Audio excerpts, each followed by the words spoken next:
лекциянын темасы Кыргызстан өнүккөн социализм мезгилинде 1964 жылдан 1985 жылга чейинки окуялар. Сталин өлгөндөн кийин бийликке Совет мамлекетине Никита Сергеевич Хрущев келгендиги жөнүндө айтканбыз. Ал бийликке келгенден кийин Советтер Союзунда коммунизмди кеңири куруу ураанын жарыялап, 20 жылдын ичинде коммунизмдин негизин Советтер Союзунда куруу жөнүндө маселе койгон. Бул милдетти аткаруу үчүн экономикадагы, саясаттагы, идеологиядагы бардык мүмкүнчүлүктөр багытталган. Бирок 60-жылдардын башында Никита Сергеевич Хрущевдун идеялары ишке ашпай тургандыгы маалым болду. Советтер Союзунун экономикасы саясий жактан дагы, идеологиялык жактан дагы кризиске учурады. Ушундай кырдаалда 1964 жылы Совет мамлекетиндеги бийлик алмашып, Хрущев ээлеп келген кызмат экиге бөлүнүп, аларга жаңы жетекчилер дайындалды. Тагыраак айтканда, КПСС Борбордук комитетинин биринчи секретарлыгына белгилүү мамлекеттик жана саясий ишмер Леонид Ильич Брежнев шайланган. Экинчи кызмат Советтер Союзунун Министрлер Советинин председательдигине белгилүү саясий ишмер Алексей Косыгин дайындалган.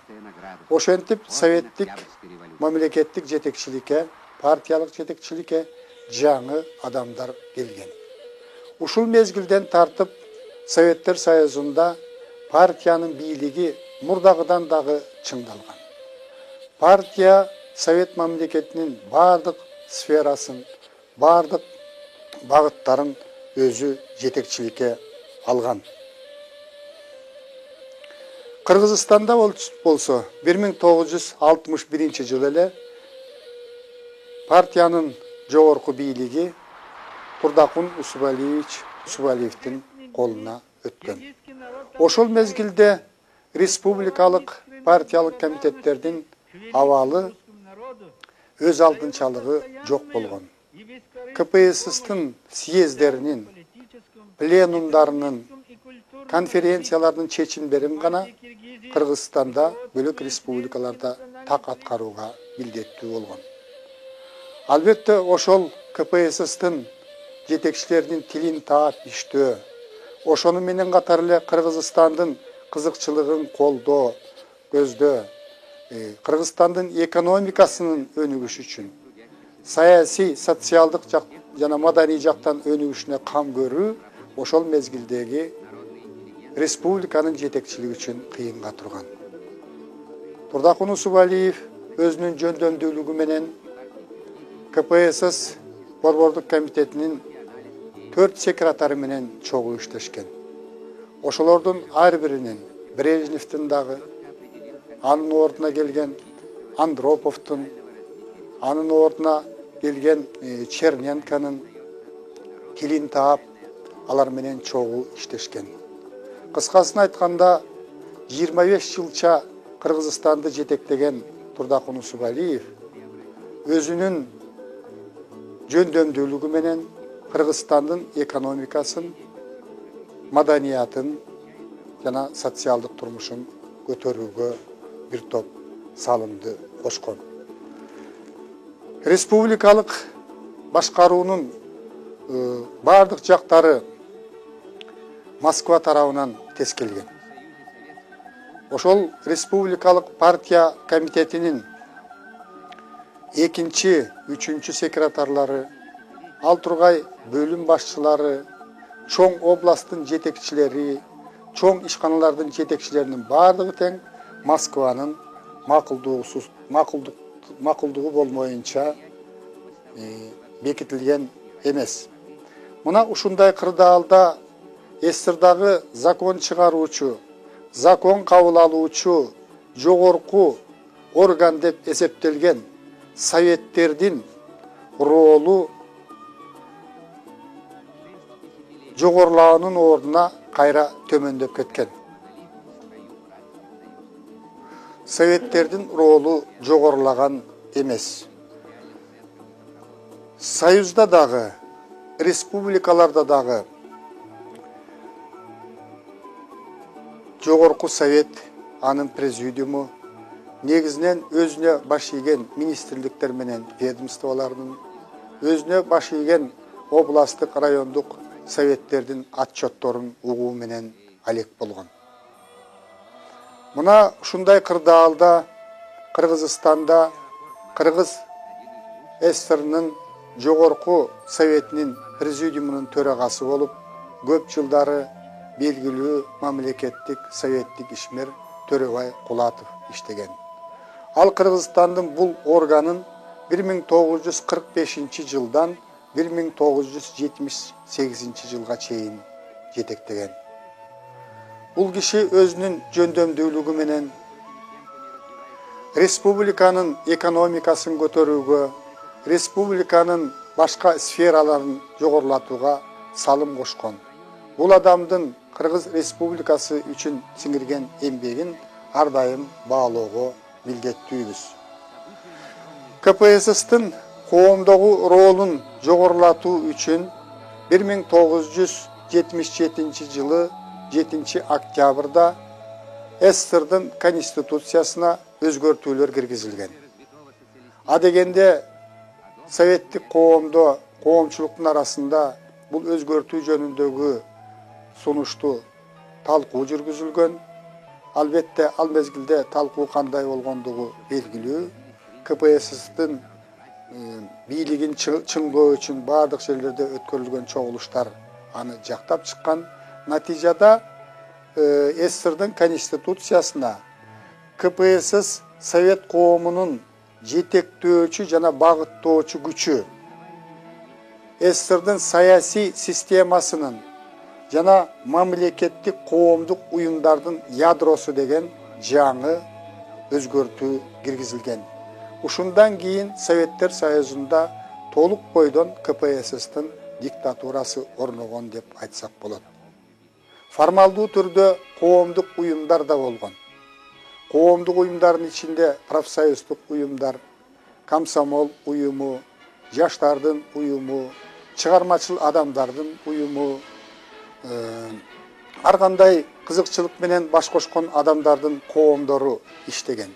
Бирок алардын бардыгы тең партиянын көзөмөлүндө болуп, партиянын айтуусу боюнча иштеген.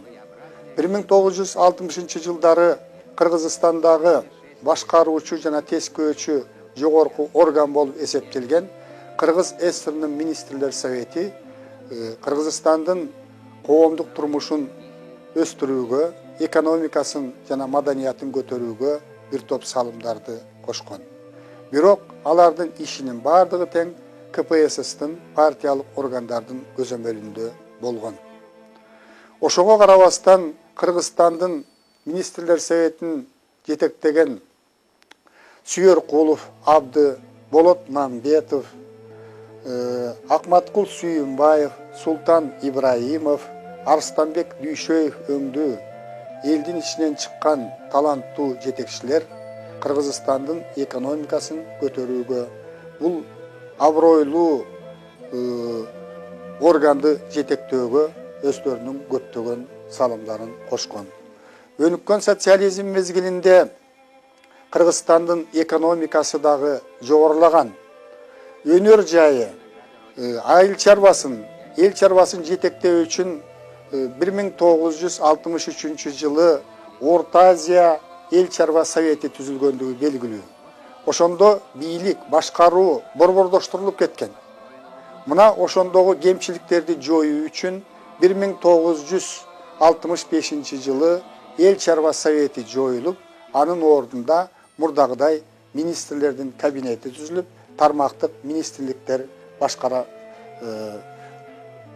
республикаларды тармактык министрликтер башкара баштаган. Мына ушул мезгилде ишканалардын өз алдынчалыгына мүмкүнчүлүктөр берилген. Чоң ишканалар мурдагыдай дотацияланбай, кредит аркылуу каржылана баштаган. Өзгөчө Советтер Союзунун, анын ичинен Кыргызстандын экономикасы 8-5 жылдыкта жогору көтөрүлгөн. Буга Советтер Союзунун министрлер советин жетектеген Алексей Косыгин тарабынан жүргүзүлгөн реформа чоң өбөлгө болгон. Бул реформанын жетекчиси катарында, демилгечиси катарында бул жүргүзүлгөн реформа Косыгиндик реформа деп аталган. 8-5 жылдыктын мезгилинде Кыргызстандын экономикасын, анын ичинен өнөр жайын көтөрүү үчүн союздук жана республикалык бюджеттен чоң суммадагы акча каражаттары бөлүнгөн.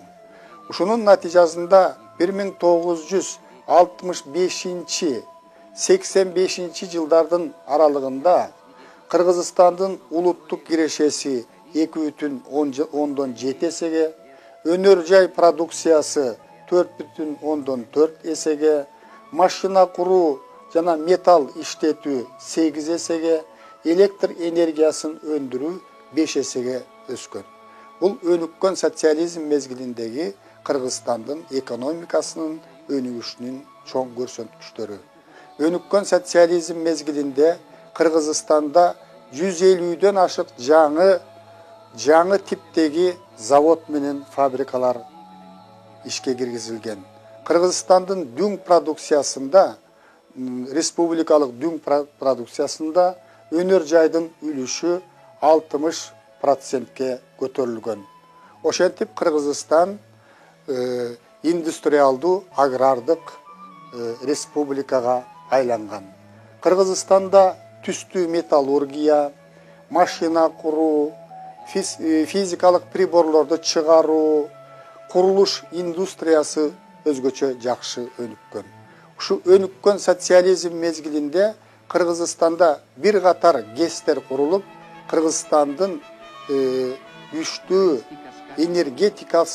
энергетикалык жактан күчтүү республикага айланышы, гидроэнергетика тармагынын өнүгүшү ушул өнүккөн социализмге туура келет. Кадам жайда өндүрүлгөн сурма өзүнүн тазалыгы боюнча дүйнөлүк эталонго айланган. Кайдарканда сымап өндүрүү иши көбөйгөн. Кыргызстанда чыгарылган түстүү металл өзүнүн сапаты жагынан айырмаланып, бул 40тан ашык дүйнөнүн өлкөлөрүнө экспорттолгон. Кыргызстанда машина куруудагы бир топ жогорулаган, өзгөчө айыл чарба машиналарын чыгаруучу Фрунзе атындагы заводдун продукциясы, бул заводдо чыгарылган пресс-подборщиктер, тагыраак айтканда чөптү таңгактоочу машиналар дүйнө жүзү боюнча чоң талап менен пайдаланылган. 1985 жылы бул завод жылына 32 000 чөп таңгактоочу машиналарды чыгарган, 50ден ашык мамлекеттерге экспорттолгон. Кыргызстанда кабель чыгаруу, электр кыймылдаткычтарын чыгаруу, электр лампаларын чыгаруу жакшы жолго коюлган. Өнөр жайынын өнүгүшүнүн натыйжасында Кыргызстанда жумушчулардын саны дагы өскөн. 1960 жылы Кыргызстанда 310 000 жумушчу болсо, 1985 жылы жумушчулардын саны 866 000ге көтөрүлгөн. Бирок жергиликтүү кыргыздардан жумушчу адистерди даярдоо иши мурдагыдай эле колго алынган эмес. Кыргызстандагы жумушчулардын 40% кыргыздар деп эсептелген. Бирок кыргыз жумушчулардын көпчүлүгү айыл чарбасында, совхоздордо эмгектенген, курулушта эмгектенген, тейлөө тармагында жана транспортто эмгектенген. Өнүккөн социализм мезгилинде Кыргызстандын айыл чарбасы дагы чоң ийгиликтерге жетишкен деп айтсак болот. Кыргызстандын айыл чарбасынын өнүгүшүнө Союзда кабыл алынган 1965 жылы КПСС борбордук комитетинин март пленумунун чечими өзгөчө тарихи мааниге ээ болгон. Анда айыл чарбасын көтөрүүнүн узак жылдарга эсептелген программасы иштелип чыккан. Ушул программага ылайык союздук республикаларга, анын ичинен Кыргызстандын айыл чарбасын көтөрүү үчүн союздук бюджеттен, республикалык бюджеттен чоң суммадагы акча каражаттары бөлүнгөн. Мисалы 8-5 жылдыкта, тагыраак айтканда 10 жылдын ичинде Кыргызстандын айыл чарбасын көтөрүүгө 2,6 миллиард сом бөлүнгөн. Ал эми кийинки 10 жылдыкта 1976 жылдан 85 жылга чейин 4,3 миллиард сом акча бөлүнгөн. Өнүккөн социализмдин 20 жылында Кыргызстандын айыл чарбасын өнүктүрүүгө 7 миллиард сомго жакын акча каражаты бөлүнгөн. Ушунун натыйжасында Кыргызстандын айыл чарбасынын материалдык техникалык базасы мурда болуп көрбөгөндөй деңгээлге чыңдалган. 1965 жылы Кыргызстандын айыл чарбасында 19 000 трактор иштесе, 1985 жылы тракторлардын саны 29 000ге жеткен. Орто эсеп менен алганда Кыргызстандын ар бир колхозу менен сапкосуна 72 трактор, 36 жүк ташуучу автомашина, 20 комбайн, 250дөн ашык айыл чарба шаймандарынын түрлөрү туура келген. Кыргызстанда электр өндүрүү жогорку темпте жогорлаган.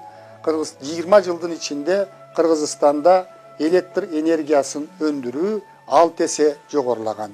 Кыргызстандын айыл чарбасында суунун мааниси өзгөчө чоң. Сугат жерлери Кыргызстанда ар дайым чектелүү болгон, бирок мелиорация ишине бөлүнгөн каражаттардын жана аларды жумшоонун натыйжасында, ишке ашыруунун натыйжасында Кыргызстандын сугат жерлеринин көлөмү 1 миллион гектарга жеткен. Кыргызстанда өнүккөн социализм мезгилинде мал чарбасы жакшы өнүккөн. Койдун башы өнүккөн социализмдин акыркы жылдарында 10 миллион башка жеткен. Алар 18 000 типтүү кашарларда багылган. Жайкысын жайлоолордо кышында ушул 18 000 кашарда багылган. Кой багуу тармагында Кыргызстандын 50 000 адамы эмгектенген. Кыргызстан жылына мамлекетке 50 000 тонна койдун этин өткөрүп турган. Жүн өстүрүү боюнча, адам башына койдун эсеби боюнча Кыргызстан Советтер Союзунда эң алдыңкы орунда турган. 1985 жылы колхоздор менен совхоздордун көпчүлүгү союздук республикалык бюджеттен көп акча каражаты бөлүнгөнү менен пайда табуунун ордуна кайра зыян таап иштеп калган. Анткени өндүрүш негизинен интенсивдүү мүнөздө болбостон, негизинен экстенсивдүү мүнөздө. Айдоо аянттарын кеңейтүү, малдын башын көбөйтүү, алардын продуктуулугуна көңүл бурбоо багытында жүргөн. Мына ошондуктан айыл чарбасында продукция өндүрүүнүн өзүнө турган наркы жылдан жылга жогорулай берген. Чынын айтканда, Кыргызстандын экономикасындагы жетишкендиктер, өнөр жайындагы жетишкендиктер, айыл чарбасындагы жетишкендиктер союздук бюджеттен бөлүнгөн каражаттардын эсебинен өскөн. Өндүрүш экстенсивдүү мүнөздө болгон. Мына ошого байланыштуу Кыргызстандын экономикасында өндүрүлгөн продукциянын өзүнөн турган наркы жогорулай берген. Ачыгын айтканда 1985 жылы Кыргызстандагы колхоздор менен совхоздордун 60% зыян тартып иштеп калган. Бул ошол мезгилдеги жетишкендиктер менен катар экономикада кризистик абал башталгандыгын, жүрүп аткандыгын билдирет. Кыргызстандын айыл чарбасынын социалдык абалын жакшыртууга дагы бир топ көңүл бурулган. Кыргызстандын айыл кыштактарынын социалдык турмушун жогору көтөрүү үчүн анда эмгектенген колхозчуларга гарантияланган эмгек акысын төлөө тартиби киргизилген. Кыргызстандын айыл кыштактарын көрктөндүрүү иши колго алынган. Ушул мезгилде өзгөчө белгилей турган нерсе перспективасы жок айыл кыштактарды ирилештирүү саясаты жүргөн. Натыйжада өнүккөн социализмдин мезгилинде 60 жылдардын ортосунан 85 жылдарга чейин Кыргызстанда айыл кыштактардын саны 3,5 миңден 1,8 миңге кыскарган. Бир топ айыл кыштактардын баардыгы тең келечеги жок деп борбордук кыштактарга көчүрүлгөн. Мунун жакшы жактары да болгон, зыяндуу жактары да болгон. Анткени келечеги жок деп таанылган айыл кыштактардын көпчүлүгү мал чарбасын өнүктүрүүгө, дыйканчылыкты өнүктүрүүгө ыңгайлуу жерлерде жайгашкан. Алардын эли зордук менен борбордук кыштактарга көчүрүлгөн. Бул ишти жүргүзүү боюнча Кыргызстан Советтер Союзунда 3-чү орунду ээлеген. Бирок ирилештирген кыштактарда билим берүү иши жакшырган, калкты маданий жактан тейлөө иштери жакшырган, бөлөк инфраструктураларды түзүүгө ыңгайлуу шарттар түзүлгөн.